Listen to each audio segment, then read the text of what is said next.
Didik TV KPM.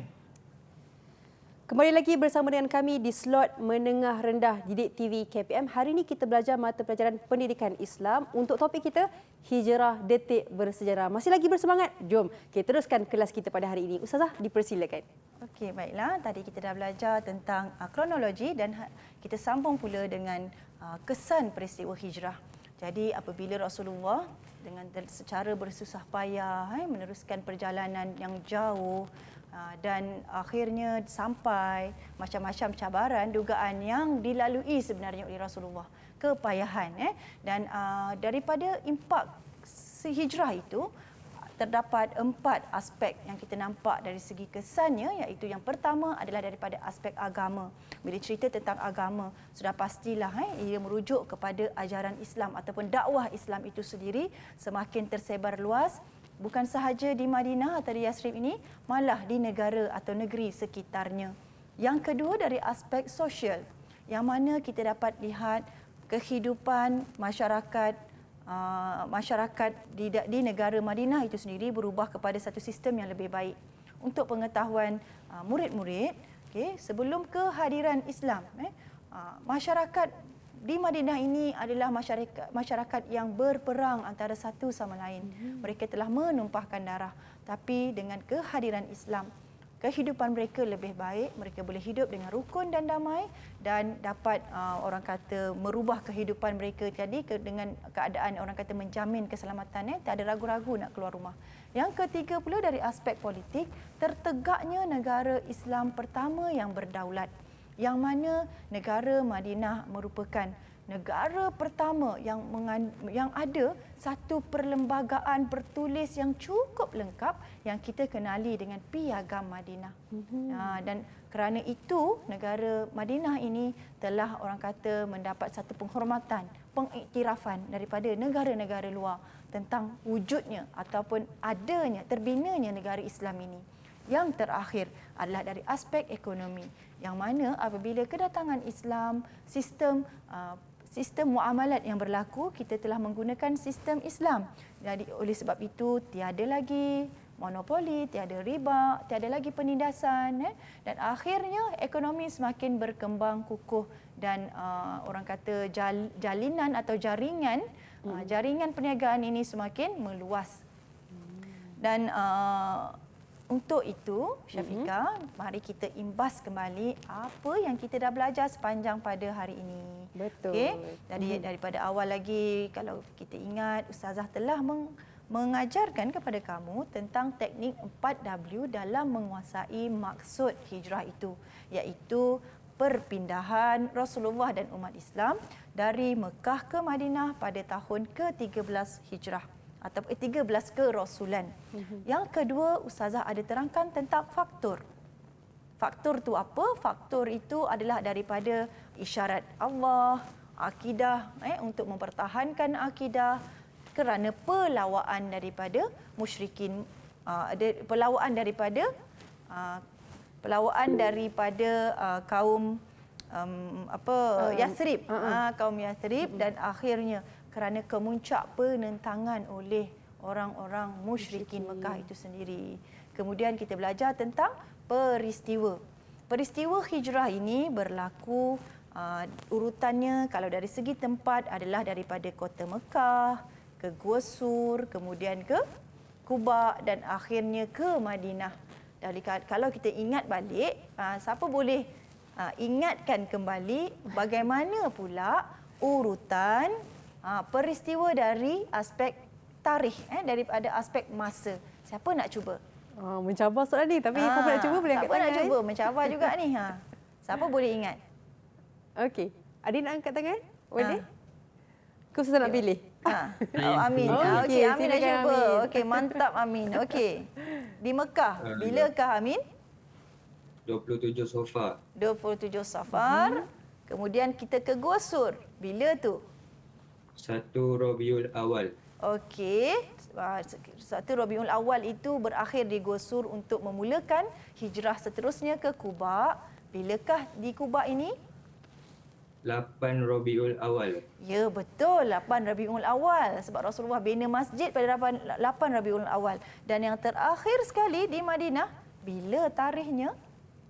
12 Rabiul Awal. 12 Rabiul Awal. Senang je sebenarnya nak ingat tarikh ni. Sebenarnya bila kita cerita tentang tarikh, tentang tempat ni, selalu menjadi keluhan murid-murid ustazah. Sebab susah dia kata nak ingat sejarah. Banyak sangat fakta nak diingat. Sebenarnya kalau kita tahu kronologi dan kita ingat flow ni tadi, insya-Allah kita tak lupa. Dan ada satu lagi tips yang ustazah nak kongsi di sini. Bagaimana kita nak ingat tentang 12 Rabiul Awal ni, dia juga adalah tarikh apa dia?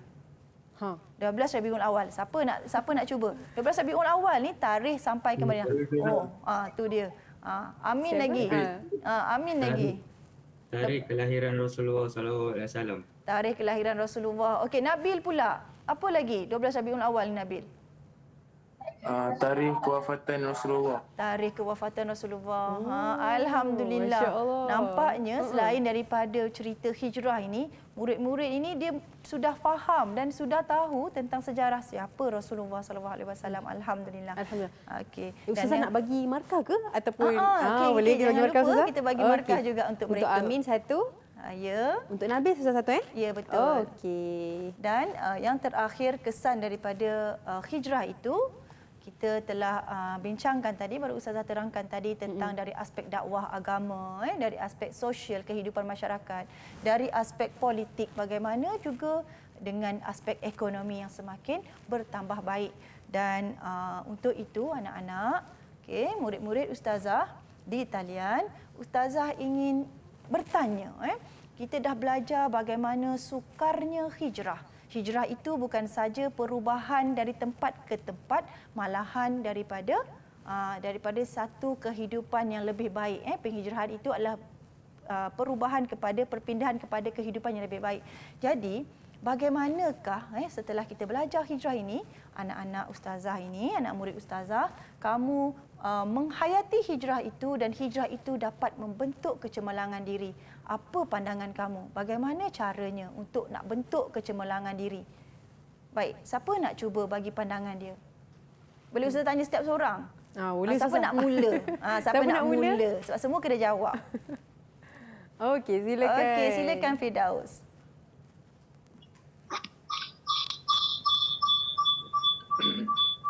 Saya perlu memilih sahabat yang soleh untuk membimbing dan menyokong tindakan saya. Okey, jadi alhamdulillah jadi konsep sahabat itu apabila Rasulullah memilih sahabat yang tepat, sahabat yang betul, yang sangat soleh yang bernama Sayyidina Abu Bakar. Jadi itu ke maksudnya Firdaus? Ya. Awak juga perlu memilih sahabat yang soleh untuk mendapat kecemerlangan. Mantap jawapan Firdaus. Kita bagi bintang. Bagi bintang juga Ustazah. Ya. Okey. Okey, kemudian pandangan yang kedua. Siapa nak cuba yang kedua? Baik, siapa nak cuba? Saya Ustazah, Nabil. Okey. Nabil. Okey, Nabil, dipersilakan Nabil. Saya memerlukan kerjasama dan bantuan daripada orang sekeliling untuk berjaya. Masya Allah, cantik sangat pandangan Nabil tu. Betul tu Nabil, Ustazah setuju 100% dengan idea Nabil tadi.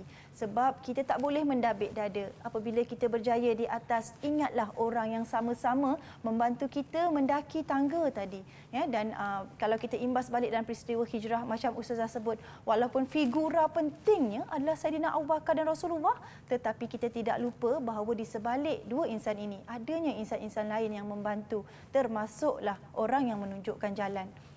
Jadi betul tu Nabil, Ustazah suka jawapan Nabil.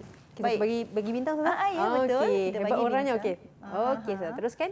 Okey, dan ketiga, siapa pula idea bagaimana awak nak mendapat kecemerlangan diri dengan hijrah itu tadi? Siapa nak cuba? Siapa nak cuba? Saya, Irfan. Okey, Irsyad. Apakah idea awak, Irsyad? Saya hendaklah sanggup berkorban demi mencapai kejayaan, iaitu masa dan duit. Okey, itu dia. Jadi bercerita tentang berjaya, betul tu Irsyad. Bercerita tentang berjaya, kita hendaklah boleh berkorban. Kita hendaklah sanggup berkorban kerana dalam kepahitan, akhirnya kita boleh merasai kemanisan. Jadi betul tu kita boleh bagi bintang untuk Irsyad. Tahniah Irsyad 1. Alright. Teruskan Ustazah. Dan pandangan yang terakhir. Siapa lagi tadi yang belum bagi pandangan? Saya Amin. Amin silakan belum cakap lagi. Amin. Okey Amin. Macam mana Amin nak berjaya dengan hijrah tu Amin? Jika saya ingin berjaya, saya mesti berusaha bersungguh-sungguh. Okey, maksudnya nak berjaya tu kena ada usaha. Kita tak boleh hanya tunggu dan lihat. Dan tawakal itu adalah proses terakhir setelah kita berusaha dengan bersungguh-sungguh. Okey, tahniah Amin atas pandangan Amin tadi. Okey, 1 bintang untuk Amin. Okey, hebatlah murid-murid kita Ustazah hari ini. Alhamdulillah. Jadi maksudnya masing-masing dapat mengaplikasikan bagaimana hijrah itu berlaku dalam kehidupan. Ini bermakna mereka perlu mengamalkan hijrah ini supaya menjadi orang yang lebih bermakna, lebih baik untuk negara, agama, bangsa dan keluarga kita sendiri. InsyaAllah. Jadi Ustazah, kita mungkin dekat penghujung. Ni pun dah. Ustazah boleh berikanlah kesimpulan atau perumusan untuk topik kita pada hari ini. Untuk hari ini, setelah kita pelajari proses hijrah ini, kita hendaklah mengutamakan akidah berbanding perkara-perkara lain, hinggalah kita sanggup mengorbankan perkara lain demi mempertahankan akidah. Yang kedua, kita perlu sentiasa optimis dan yakin bahawa akan datangnya bantuan daripada Allah. Di sebalik kesukaran, di sebalik kepayahan, pasti ada bantuan jika kita berada di pihak yang benar. Dan yang ketiga, kita hendaklah sentiasa sabar dan tabah dalam ujian yang telah diberikan oleh Allah, kerana ia tidak lain tidak bukan untuk meningkatkan keimanan kita kepada Allah. Dan yang seterusnya, dan Ustazah sebut tadi, setelah kita berusaha bersungguh-sungguh, kita hendaklah bertawakal kepada Allah, meletakkan pergantungan yang cukup tinggi kepada Allah dalam melaksanakan apakah yang sepatutnya dan sebaiknya.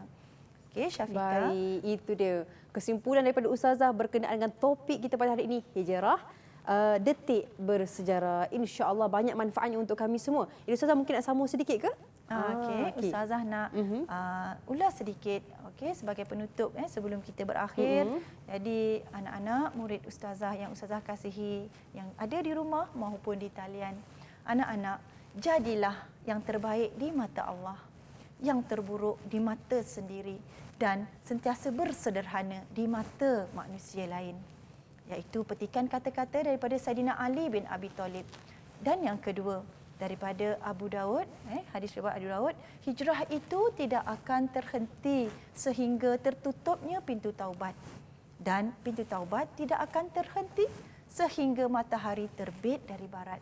Masya Allah, itu dia kata-kata yang dikongsikan oleh Ustazah untuk peringatan diri kita sendiri untuk menjadi orang yang lebih baik, insya-Allah. Jadi Ustazah, kita lihat murid-murid kita semua pada hari ini sangat-sangat hebat dalam memberikan jawapan kepada soalan-soalan Ustazah. Mungkin Ustazah boleh berikan prestasi keseluruhan buat mereka? Alhamdulillah, Ustazah bersyukur sangat murid-murid yang bersama dengan Ustazah pada hari ini semua bersemangat dan apabila dilontarkan soalan, walaupun sebenarnya Syafiqah kadang-kadang soalan tu kita tanya terkeluar sikit daripada kita keluar daripada topik pun, tapi maksudnya mereka boleh menjawab dengan baik. Jadi semua adalah orang kata aktiflah, secara aktiflah dan markah yang mereka perolehi pun dapat menunjukkan dia orang punya prestasi lah yang bagus, insya-Allah. Jadi tahniah semua murid-murid atas prestasi anda yang cukup bagus pada hari ini. Jadi Ustazah, kalau contoh murid-murid kita ni rajin nak cari sumber rujukan, nak buat latihan, di mana Ustazah mereka boleh dapatkan? Okey, murid-murid boleh dapatkan sumber-sumber ini tadi daripada laman Sesawang Sumberku KPM. Didik TV KPM.